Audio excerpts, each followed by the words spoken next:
अस्सलाम वालेकुम जी। मैं कुछ बातें आप लोगों से शेयर करना चाहता हूँ जो बहुत ज़रूरी है और ज़रा गौर से सुनो।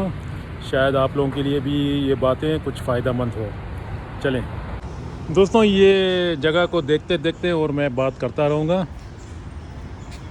कुछ ऐसे बातें हैं जो आप लोगों को शायद पता भी हो सकता है किसी बंदे को पता ना हो, तो उसके लिए सुनना ज़रूरी है। अभी थोड़ी दिन पहले मेरा एक सब्सक्राइबर ने मैसेज भेजा।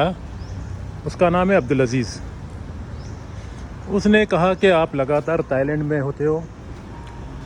ओ भाईजान, मैंने जितना वीज़ा कराची से लगाया वो वीज़ा तो मैंने उन कंट्रियों में चला गया। मैं आप मेरा वीडियो को चेक करो। पहले मैं कतर में गया था 6 दिन का मैंने होटल बुक किया था, 4 दिन का सॉरी। फिर मैंने जाके वीज़ा को एक्सटेंड कराया, फिर टिकट भी चेंज करके फिर 10 दिन वहाँ रुका, ये कतर में। उसके बाद फिर मैंने ताइलैंड का सिंगल विंट्री वीज़ा लगाया था। उसके बाद फिर मैंने कोरिया का भी लगाया था। कोरिया का अनजाने में मैंने वीज़ा लगाया था। जिस वक्त मैंने एप्लीकेशन डाला ये कौंसलर में कराची में, तो मैंने होटल जो बुकिंग होता है ना, वो 3 दिन कराया। तो फिर इन्होंने 3 दिन का वीज़ा मुझे बना के दिया। अब कुछ नहीं कर सकते हो। 3 दिन का होटल किया था तो 3 दिन का अप्रूव हो गया, तो 3 दिन ही मिला मेरे को। 3 दिन वैसे जाना नहीं चाहिए था, लेकिन फिर भी मैं गया कोरिया। कुछ वीडियो भी मैंने बनाया, आप शायद देखो मेरा वीडियो को। दूसरी जानिब से ताइलैंड का सिंगल एंट्री वीज़ा था। सिंगल एंट्री वीज़ा था ताइलैंड का, लेकिन ताइलैंड के अंदर कुछ ऑप्शन है। आप एक्सेप्ट करोगे वही वीज़ा जो आपका जो स्टाम्प लगा हुआ है ना, 2 महीने का लगाते हैं, 60 दिन का। तो दोस्तों 60 दिन का वीज़ा लगा था मेरा, यहाँ स्टाम्प लगा था। फिर मैंने फैसला कर दिया, इसमें मैंने एक एरोप्लेन को बुक किया था, ये एरो एशिया को। तो मैं चला गया। फिर ये जो डिपार्चर वाली जगह होता है ना, जो एयरपोर्ट का डिपार्चर वाली गेट जहाँ से आप एक्सेप्ट हो रहा है, वहाँ ताइलैंड में एक ऑप्शन है जो आप री एंट्री कर सकते हो, लेकिन आपका वैलिड स्टाम्प होना चाहिए। जैसा आपका स्टाम्प में 60 दिन लिखा हुआ है, उसी के अंदर आपको वापस आना है। तो उधर एक ऑफिस है, आपको तकरीबन 1000 ताइलैंड का बात लेते हैं, चाहे भले आपका सिंगल एंट्री वीज़ा है। आप निकलो, फिर वापस ही में आना चाहोगे तो आ सकते हो। वही 1000 रुपया फीस भरो और 200 रुपया उसका फ़ोटो का। अगर आपके हाथ में फ़ोटो है, एप्लीकेशन आप खुद भरोगे, तो सिर्फ फिर 1000 रुपया लगेगा। सिर्फ 200 रुपया, ज़्यादा नहीं लगेगा। ये काम मैंने किया है। दूसरी जानिब से अब्दुल अज़ीज़ भाई, हमारा पासपोर्ट पाकिस्तान का है। आपको पता है, जिन भाइयों के पास पाकिस्तानी पासपोर्ट है उसको पता है कि वीज़ा अभी हर मुल्क में चाहिए। हालांकि श्रीलंका के लिए भी ई वीज़ा चाहिए। कुछ ऐसे कंट्री हैं जहाँ पर ई वीज़ा है, और कुछ कंट्रियाँ हैं आपको रिक्रूटमेंट वीज़ा चाहिए। अभी मेरे पास जितने वीज़े थे इन मुल्कों का, तो मैंने ऑलरेडी आ चुका हूँ। दूसरी जानिब से जो मैंने कतर में जो टिकट चेंज किया था, कतर एयरवाइज़ का, एक बार तो सर्विस जो है ना उसका फ्री है। फ्री नहीं है, फिर भी फीस देना पड़ेगा 60 रियाल कतरी। मैंने दे दिया था। अब दोबारा मैं जब गया टिकट चेंज करने के लिए, उन्होंने कहा कि इसको इतना ज़्यादा फीस लगेगा। तो मैंने फैसला कर दिया, इतना ज़्यादा पैसा फीस भरने से बेहतर है फिर ताइलैंड में ही रुकूँ, अच्छा है। क्योंकि 25 तारीख मेरा फ़्लाइट है। अगर मैं अभी से बदली करूं तो मुझे इतना पैसा देना पड़ेगा, इसके बाद मैं जा सकता हूं पाकिस्तान। और आपको पता है अब्दुल अज़ीज़ भाई, पाकिस्तान में इस वक्त सख्त गर्मी भी है, बारिश का कोई सवाल ही नहीं है। दूसरा, लोड शेडिंग तो भरपूर है वहाँ पर, 16 घंटा। वहाँ जाके क्या करूँगा?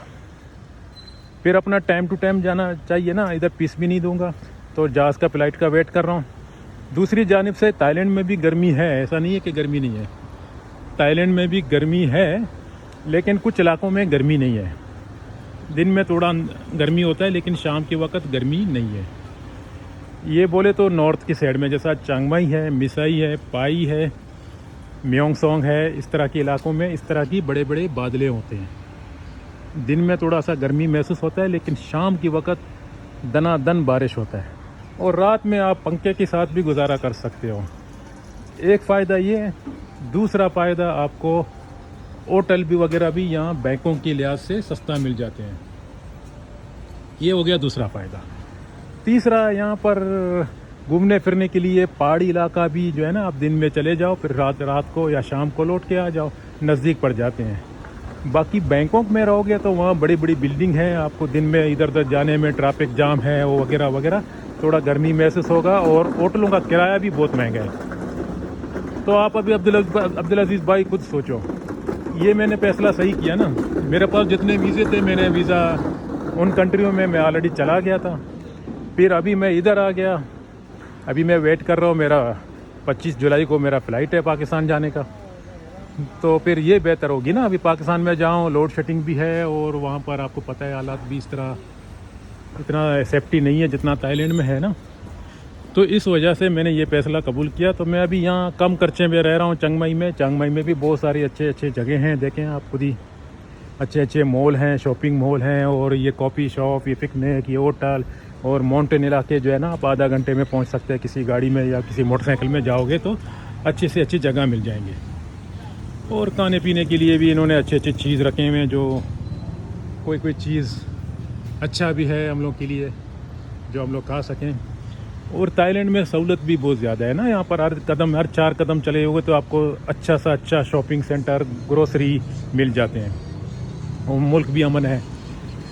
तो अब्दुल अजीज़ भाई, हमारा आपका बात सही है, एक ही मुल्क में लगातार होना नहीं चाहिए, ये बेशक सही आपने बोला, लेकिन हमारे पास जितने वीज़े थे वही वीज़े के मुताबिक हम चल सकते हैं ना। आगे भी में मलेशिया है, उसके लिए वीज़ा चाहिए, इंडोनेशिया है, उसके लिए भी वीज़ा चाहिए, सिंगापुर के लिए वीज़ा चाहिए, वियतनाम जो लाओस है, और कंबोडिया है, ये सारे मुल्कों की जो थाईलैंड के आजू बाजू में पड़ जाते हैं, इन मुल्कों के ज़रिए, इन मुल्कों में कुछ फ़्लाइटें भी जाते हैं और कुछ बसें भी जाते हैं। यहाँ पर बॉर्डर से जो है ना, आप कंबोडिया भी जा सकते हो सस्ता, और लाओस भी जा सकते हो सस्ता, लेकिन वीज़ा नहीं है।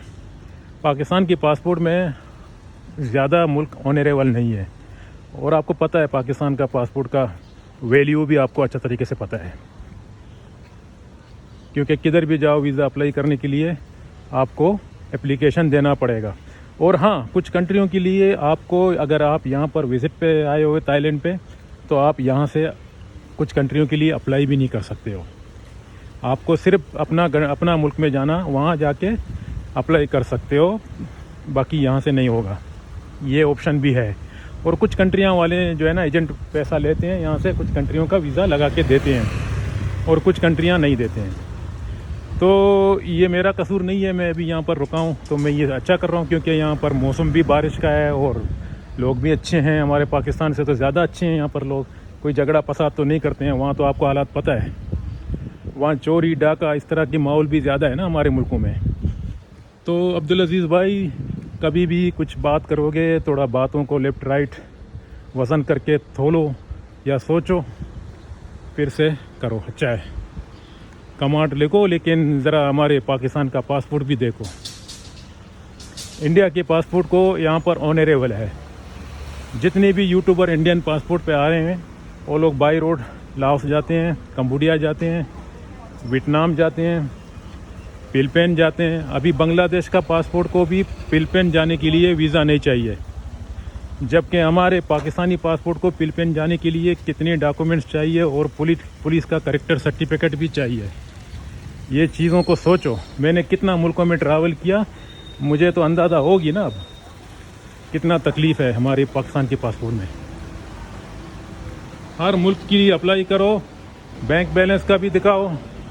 अभी थाईलैंड वालों ने भी बैंक बैलेंस जो है ना, मिनिमम 5 लाख रुपया रखा। पहले 2 लाख रुपया से भी लोगों को वीज़ा मिल जाता था, अभी 5 लाख रुपया शो करो, 6 महीने का क्लोजिंग अकाउंट होना चाहिए।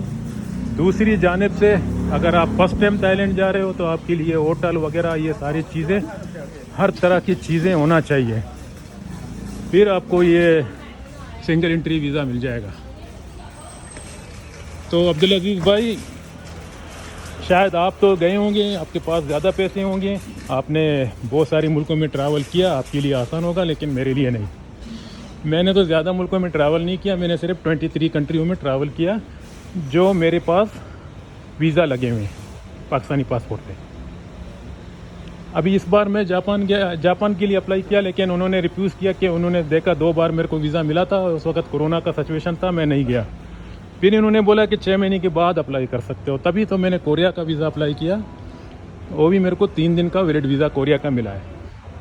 कोरिया का वीज़ा का भी जो विज़िट वीज़ा होता है उसमें पैसे का कैपेसिटी नहीं लिखा हुआ है कि कितना होना चाहिए बैंकिंग अकाउंट, सिर्फ आपका पास बैंक अकाउंट होना चाहिए।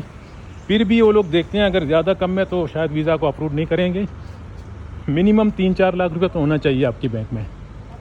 13,000 या 12,000 रुपये फीस है, शायद मेरा अंदाजे में 12,000 होगा, मैं भूल गया हूँ। बस इतना ही होगा सिंगल एंट्री कोरिया का। लेकिन वीज़ा मिलेगा नहीं मिलेगा उसका गारंटी नहीं है, क्योंकि मैं तो पहले भी जा चुका हूँ। जब मैं कतर में था तो कोरियन वीज़ा मेरे पासपोर्ट में लगे हुए, तभी उन्होंने दे दिया। तो अभी वो मैं फ़िलहाल अभी काम नहीं कर रहा हूँ, इसके बावजूद भी मैं कोरिया जाके आया। तो मैं कोई ऐसा इल्लीगल काम नहीं करता हूँ, मैं सीधा काम करता हूँ। तभी मैं अगर नेक्स्ट टाइम के लिए अप्लाई करूँगा तो मुझे अंदाज़ा हो गया कि होटल का वाचर भी उसी हिसाब से करना पड़ेगा। अगर 30 दिन का होटल का वाचर है तो 30 दिन तो आपका पैसे का कैपेसिटी भी होना चाहिए कि आपके पास कितनी पैसा है जो 30 दिन रुक रहा है, वो लोग देखते हैं। 3 दिन मैंने डाला था, मैंने 3 लाख रुपये शो किया तो उन्होंने बोला 3 लाख रुपये काफ़ी है। अगर आप 30 दिन होटल बुक करोगे तो आपको कम से कम 10, 12, 15 लाख रुपए का जो कैपेसिटी है ना वो शो करना पड़ेगा, ताकि ये लोग समझेंगे भी आप जा तो रहे हो लेकिन पैसा खर्चा वगैरह वगैरह वहाँ पर आपको ये जो है ना ऐसा ना हो कि आप वहाँ पर भिखारी बन जाओ। ये चीज़ों को देखते हैं हमेशा।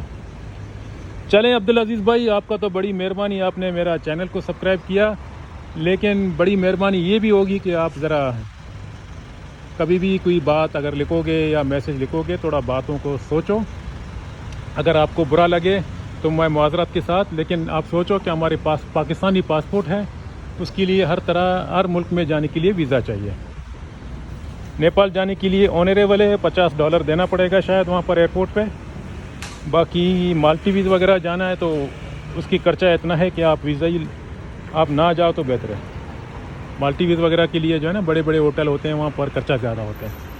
फ़िलहाल अभी इतना ही मैंने आपको बताया, और ये जगह भी थोड़ा सा मैंने आप लोगों को दिखाया, ये कैसे कैसे जगह आ जाते हैं। मैं जैसा चल रहा था यहाँ से तो मैंने देखा यहाँ पर भी कुछ है, तो इन्होंने इस मुल्क में जो है ना इस तरह की फैसिलिटीज़ डाल के रखा है। आप कहीं पर भी चले जाओ, देखो वहाँ पर देखो एयरपोर्ट प्लाजा आ रहा है, तो इस तरह की आदमी का जो है ना टाइम पास हो जाता है।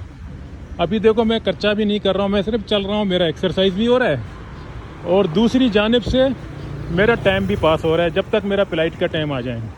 अगर मैं फजूल जाके पैसा खर्चा करूँ 4-5 हज़ार 6 हज़ार बाद जो है ना थाईलैंड का टिकट चेंज करके पाकिस्तान जाऊँ, तो पाकिस्तान में इस वक्त गर्मी है और लोड शेडिंग भी है, तो उससे बेहतर था मैंने फैसला किया कि यहीं रुकूँ।